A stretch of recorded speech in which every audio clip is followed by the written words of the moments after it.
নমস্কার বন্ধুরা, মাই green canopy চ্যানেলে আপনাদের সবাইকে স্বাগত জানাই।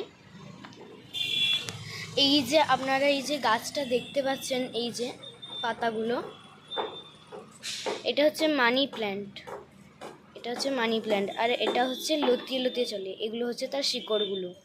এই যে এগুলো হচ্ছে তার শিকড়, আর এর অনেক পাতা রয়েছে।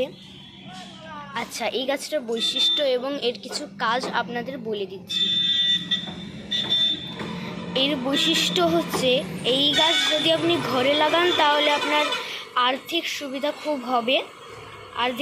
আর্থিক সুবিধা, শান্তি আপনাদের বাড়িতে নেমে আসবে।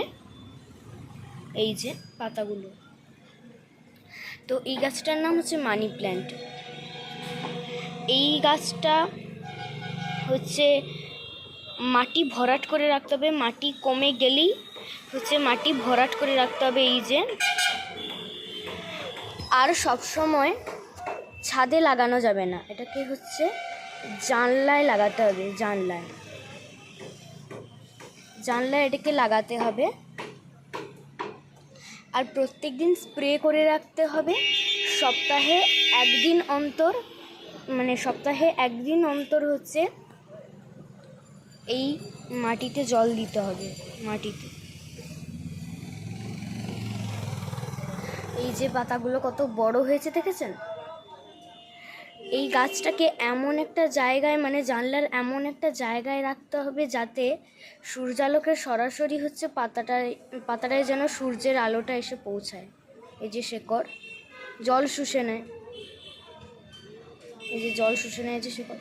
তবে এই শেকড়গুলোকেও মাঝে মধ্যে কেটে রাখতে হবে, না হলে আবার বড় হয়ে গেলে মুশকিল হবে। এই যে শেকড়গুলো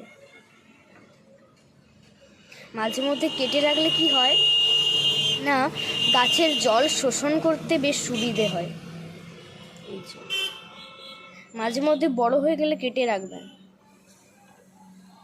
তো এই হচ্ছে আজকের ব্লগ, মানি প্ল্যান্টের গাছের বৈশিষ্ট্য এবং তার পরিচর্যা। তো আজকের পর্যন্ত এটুকুই, দেখা হবে পরের একটা কোনো ভিডিওতে। নমস্কার।